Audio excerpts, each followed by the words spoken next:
All right, so morning after the fights, everybody just breathe, because what an event. But we're going to talk about all the other fights separately today. The main thing to talk about in this video, you can hear my voice is damn near gone, but we're going to get through it. We have to talk about Sensei versus Kenny and how FAZE Sensei was robbed here, but that's not Kenny's fault. Why? Breakdown. Let's go. Okay, so everybody knows what happened yesterday. Kenny and Sensei had probably the best technical fight on the card. I think from start to finish, both guys executed a game plan, and I would even say Kenny executed his game plan, maybe even a little more, but Sensei was the winner of this fight, and I'm gonna break down exactly how rounds 1 through 4, what happened, and then even the decision itself and why it didn't really make a lot of sense. But let's start with round 1. In the first 10 seconds of the fight, maybe even the first 15, Sensei comes out, big right hand over Kenny's jab, and I think it was more so due to the fact that Sensei wanted to come in and counter Kenny, and Kenny was used to popping his jab, but got a little long with it, and Sensei, over the top, big right hand, wobbles Kenny right away. But here is where, I won't say the shenanigans because that's not the right word, but here's where the confusion started, because the referees all night were giving very, very generous standing 8 counts, right? There was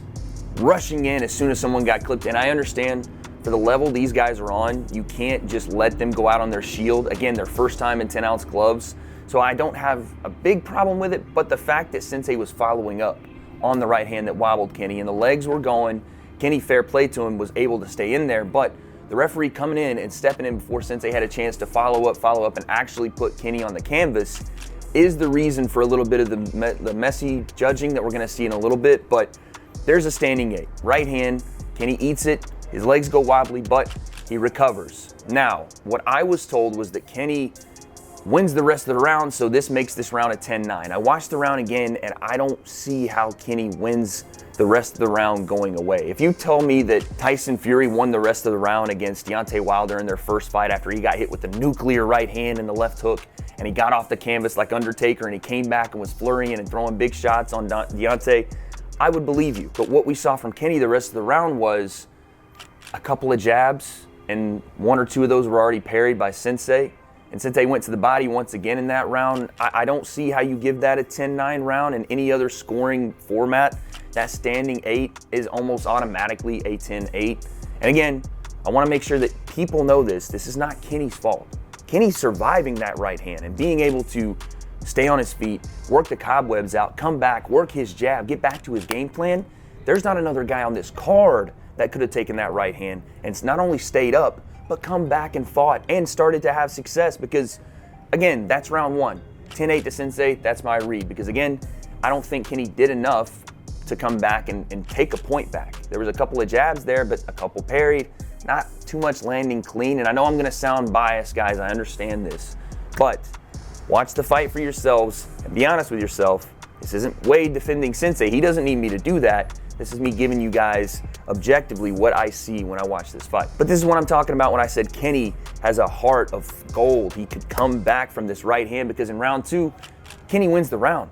Kenny comes back and works his jab. And I don't know if this was even something that Kenny realized in the moment, but because of that big shot in the first round, he never opened up with that right hand. And even speaking with Sensei, he wanted Kenny to come forward so that he could throw that right hand and Sensei could come over the top of the left hook. He wanted the left hook. I can tell you this from talking to him for months and months and months. He wanted to check left hook. He wanted to counter. He wanted to bait Kenny. Boom, left hook over the top. But Kenny wouldn't give it to him.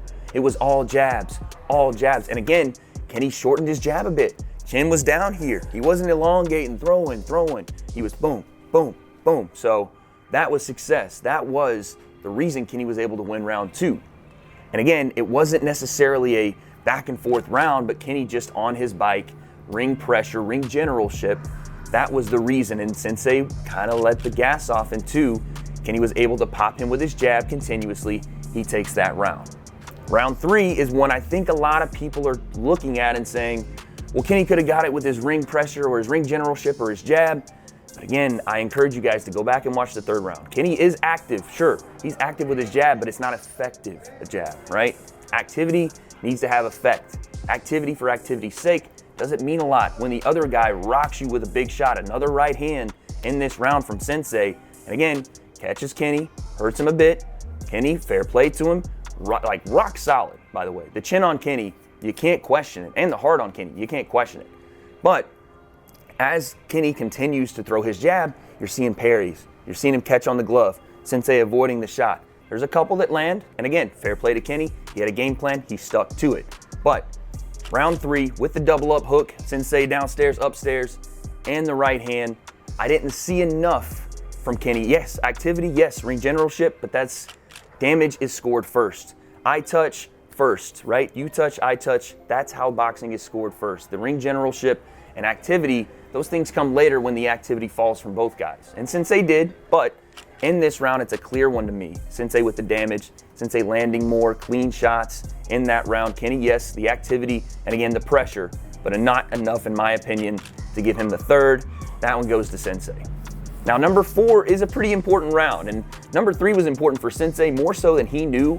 And again, if this thing, and we'll talk about if it's gonna get overturned or whatever in a second, if that's the case, they're gonna look at number 3. But number 4 was big for Kenny because this round was a lack of activity from both guys, right? Sensei, I think the one thing he'll look at this, if he's honest with himself, and go back and say, I wish I was more active. I wish I stuck to that mantra of going and having a war. But it's easy to say, but harder to do when Kenny is popping that jab. Sensei tells me after the fight, he's got a great jab. I couldn't get by it. And because he wouldn't unload the right hand, it wasn't like he was giving a lot of openings for me to go and counter off, right? So Sensei was having real trouble with that jab. And I think anybody else on the card, Kenny beats with that jab, you know? So round 4, Sensei Kenny, not a lot of activity, but Kenny with the activity, with the pressure that we talked about in the previous rounds.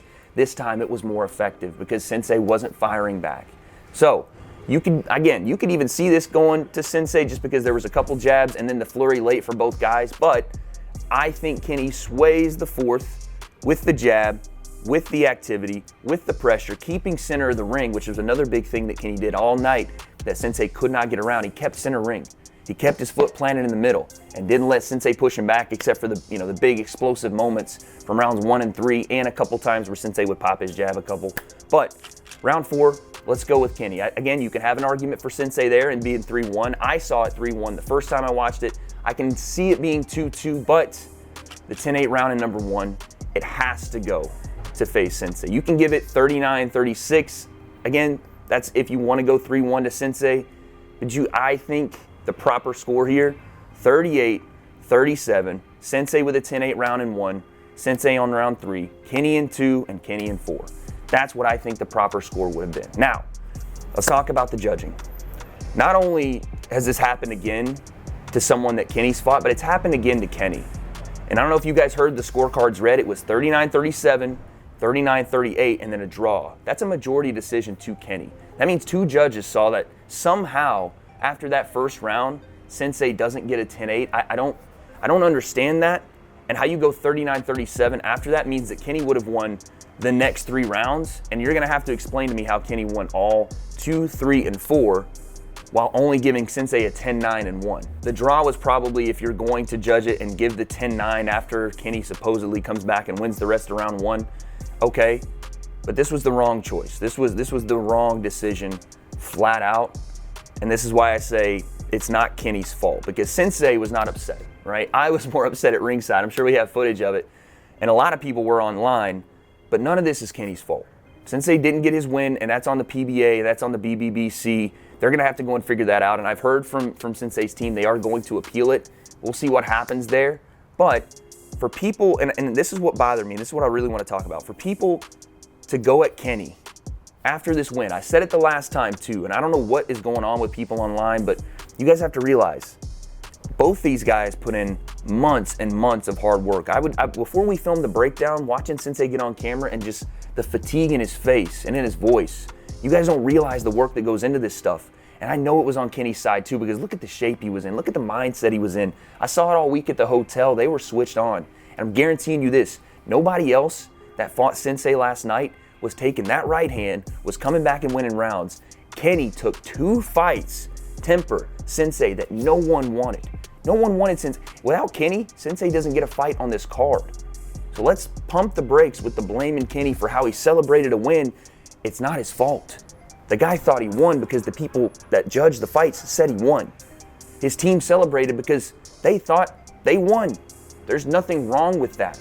And even after the fight, you know, Kenny is saying, hey, listen, this might get overturned. He's handling it with all class, all respect to Kenny, because again, no one else would have done what he did in there with a guy with 10 years of experience. 10. Kenny has 2 fights, 1 year of experience. Give him the credit for the hard work he put in. Give Sensei the credit for the hard work he put in as well. That's my brother. I love him to death. It was so hard to remain unbiased this whole time. And maybe I didn't as much as I wanted to. And if I didn't, I apologize to Team Kenny and all those guys over there, because I respect the hell out of Daly, Kenny, Leon, obviously, and Calvin, all those guys, respect for them. Both guys worked hard, but this was not the right decision. Sensei gets robbed, but it's not Kenny's fault. What happens next for both guys? I think Sensei might be done. I think Kenny might just be getting started. But I guess we'll find out.